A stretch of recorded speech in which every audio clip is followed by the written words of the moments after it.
10,000 नदी का संगम, तुमने हमारी टेक्निक को मूव चुराकर ही तो अपनी ये नदी बनाई है। वाह, सच में बड़ी ही गंदी नदी बनाई है तुमने। तुम्हारा टैलेंट तो वाकई लाजवाब है। पहले तो हमारी टेक्निक चुराई, फिर उन्हें मिलाकर एक टेक्निक बना डाली और हमारे ही सामने कहते हो कि तुमने नई टेक्निक बनाई है। मैंने तुम्हें अपना दोस्त, अपना भाई समझा और तुमने मेरे साथ ये किया। बहुत अच्छे।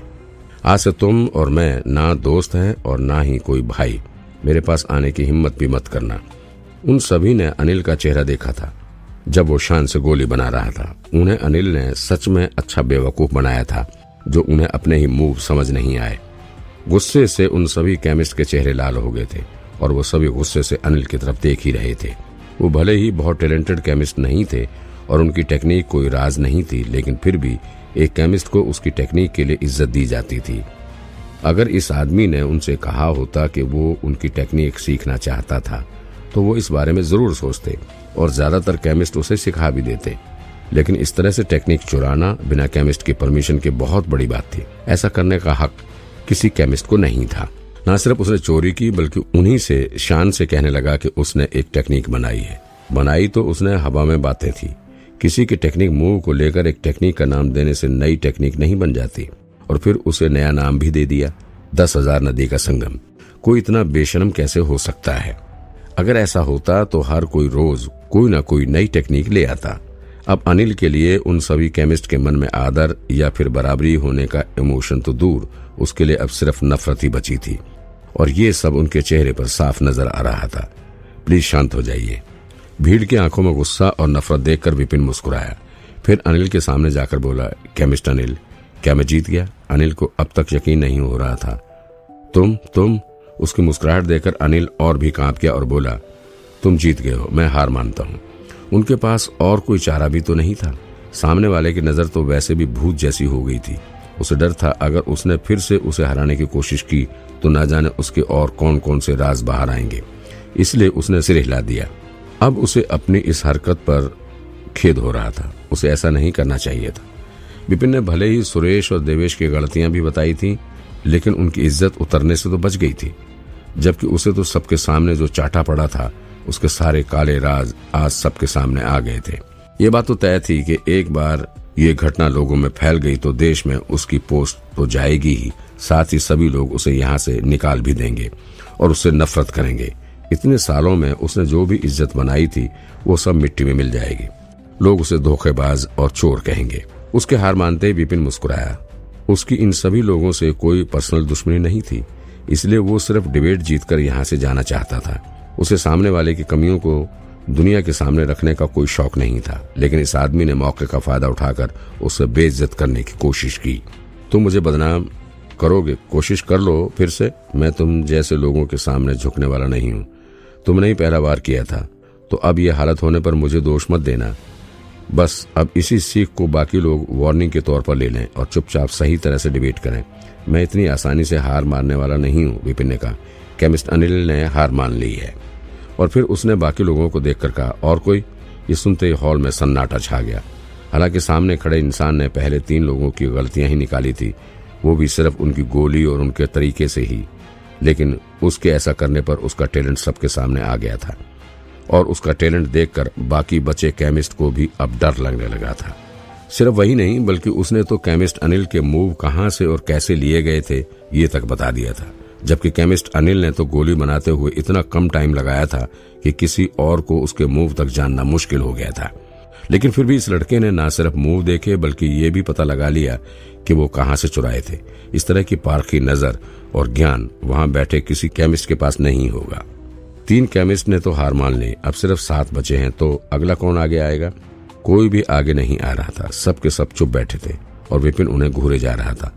फॉर्मूला डिबेट में विपिन को 10 केमिस्ट को हराना था, तभी वो जीत सकता था। लेकिन ये बाकी के 7 केमिस्ट के मुंह से अब कोई आवाज नहीं निकल रही थी।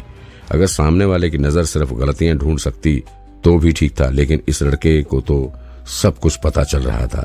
जिन 3 केमिस्ट को उसने हराया था उनके पर्सनल राज भी सबके सामने आ गए थे। पहले को मिला धोखा, दूसरे की मरने वाली हालत और तीसरे की तो इज्जत की धज्जियां ही उड़ गई थी। वो बेचारे तो यहाँ फार्मूला डिबेट के लिए आए थे, अपने सारे राज दुनिया के सामने खुलवाने के लिए नहीं। सामने वाले की नजर इतनी तेज थी कि वो अपने सामने आए किसी भी इंसान का मूड और इमोशन तक बता देता था। ऐसे इंसान को भला कौन चैलेंज करना चाहेगा, लेकिन बदकिस्मती से वो बिना डिबेट किए हार भी नहीं मान सकते थे। अगर उन्होंने बिना डिबेट किए हार मान ली तो उनके ऊपर कैंडिडेट की मदद करने का दोष लगेगा, जो चीटिंग के बराबर होता था। एक बार हेडक्वार्टर में ये बात पता चल गई तो वो लोग तो उनका केमिस्ट लाइसेंस ही छीन लेंगे। ये तो वही बात होगी कि आसमान से गिरे और खुजूर में अटके। इसलिए ना तो किसी में आगे आने की हिम्मत थी और ना ही पीछे हटने की। सब के सब चुपचाप बैठे थे। वहां इतना शांत माहौल देखकर केमिस्ट नामिद को बोलना ही पड़ा, प्लीज जल्दी कीजिए, हम इस तरह इस मुद्दे को घसीटते नहीं रह सकते। 1 मिनट के बाद केमिस्ट ध्रुव खड़े हुए, मैं जाऊंगा। वो विपिन को पहले से ही जानते थे। उन्होंने तो उसके टैलेंट पर शर्त भी लगाई थी। वो जिसे एक घमंडी और जिद्दी लड़का समझ रहे थे, वही लड़का एक काबिल और पारखी नजर वाला टैलेंटेड इंसान निकला। इस टैलेंट में तो उसने खुद ध्रुव को भी पीछे छोड़ दिया था। डरे हुए तो वो भी थे, लेकिन फिर भी उनके पास कोई दूसरा रास्ता भी तो नहीं था। आखिरकार वो इस तरह शांत बैठकर तो डिबेट को खत्म नहीं कर सकते थे। किसी न किसी को तो आगे आना ही पड़ता। जैसे ध्रुव कढ़ाई के पास जाने लगे, एक बूढ़ा आदमी खड़ा हो गया। उसे देखकर बाकी सभी केमिस्ट की तो झिग्गी बंद गई। अरे ये तो केमिस्ट आकाश है। अभी थोड़ी देर पहले ही तो विपिन ने बताया था कि केमिस्ट अनिल ने चोरी से इनकी टेक्निक के मूव चुरा लिए थे। ये तो बहुत ही गुस्से में आ गए थे। तो फिर अब ये आगे क्यों आ रहे हैं, मुझे भी नहीं पता, देखते हैं। हालांकि केमिस्ट आकाश उन सभी में से सबसे ज्यादा उम्र के नहीं थे, लेकिन फिर भी वो सबसे ज्यादा स्किल्ड और मशहूर थे। ऐसा इसलिए क्योंकि वो सिर्फ एक केमिस्ट ही नहीं थे, वो इस शहर के 4 बड़े खानदानों में से एक के मुखिया भी थे। उसके पास जितनी बड़ी पोस्ट थी उतनी ही ज्यादा पावर भी थी और उसका नाम भी उतना ही मशहूर था। केमिस्ट ध्रुव अपनी सीट पर वापस आ गए। उसने कहा, अगर केमिस्ट आकाश पहले आना चाहते हैं तो मैं पीछे हट जाता हूँ। वो आकाश से पावर और पोस्ट दोनों में छोटे थे। विपिन, मैं मानता हूँ कि तुम्हारे पास चालाकी और पारखी नजर दोनों है, लेकिन फिर भी मुझे लगता है कि तुम सिर्फ लक्की हो। असल में तुम्हें दवाई बनाने का ज्ञान बिल्कुल नहीं है और ना ही तुम टेक्निक के बारे में ज्यादा जानते हो। विपिन के सामने आकर वो गुस्से से बोलने लगे। वो विपिन को ध्यान से देख भी रहे थे। इसमें कोई हैरानी की बात नहीं कि वो गुस्से में थे। माना कि केमिस्ट अनिल को उनके मुंह इस तरह चुराने नहीं चाहिए थे और उसके इस काम से आकाश को बहुत गुस्सा आ रहा था और वो खुश थे कि उन्हें इस चोरी के बारे में पता चला।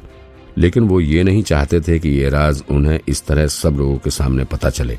इस तरह पब्लिक में उनकी बेवकूफी सामने आने पर उनकी बेइज्जती ही हुई थी। आखिरकार जब एक पावरफुल खानदान का केमिस्ट जब एक छोटे केमिस्ट को चोरी करने से ना रोक पाए तो उसे शर्मिंदगी तो होगी ही। इतनी पावर होकर भी उन्हीं से उनकी टेक्निक चुरा ली गई और उन्हें पता भी नहीं चला। इससे शर्मनाक और क्या हो सकता था। जब ये बात बाहर फैलेगी तो वो एक मजाक बनकर रह जाएंगे। लक्की, केमिस्ट आकाश, आप मुझे लक्की क्यों कह रहे हैं? विपिन को सुनकर बड़ी हैरानी हुई। तब आकाश ने कहा, सिंपल, चाहे सुरेश हो, देवेश हो या फिर अनिल, तुमने उनकी जो भी गलतियां बताई वो सिर्फ सुपने में ही तो ठीक लग रही थी, लेकिन थोड़ा गहराई से सोचा जाए तो तुमने उनकी पर्सनैलिटी की गलतियां बताई हैं, टेक्निक की नहीं। ये भी तो हो सकता है कि यहाँ आने से पहले तुमने उनके बारे में जांच की हो और पिछले कुछ दिनों में उनके साथ क्या क्या हुआ था उस पर नजर रखी हो, और अब तुम यहाँ पर उनकी टेक्निक से उल्टा जाकर उनकी पर्सनैलिटी की गलतियां सबके सामने रख रहे हो। उल्टा जाकर? हाँ, केमिस्ट आकाश जो कह रहे हैं वो ठीक तो लग रहा है, बिल्कुल जैसे केमिस्ट सुरेश के मामले में।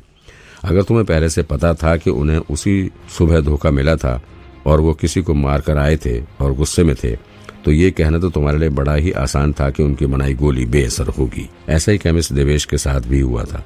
अगर तुम्हें पहले से पता था कि वो बीमार थे और मरने वाले थे तो उनकी गोली को भी बेकार बनना ही था। इसमें तुम्हारा टैलेंट कहाँ से आया? आखिर दिमाग की शांति वाली गोली पर बनाने वाले के इमोशन का असर जो पड़ता था। आखिरकार ये सब जानकारी पहले से पता होने पर एक बंदर भी उन गोलियों में गलती निकाल सकता है।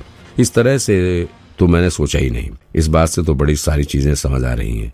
अगर उसने ये जानकारी पहले से इकट्ठी कर रखी होगी तो केमिस्ट अनिल की चोरियों के बारे में भी इससे पहले से ही पता होगा ही, तभी तो वो एक गोली को देखकर उनकी चोरियों के बारे में बता पाया।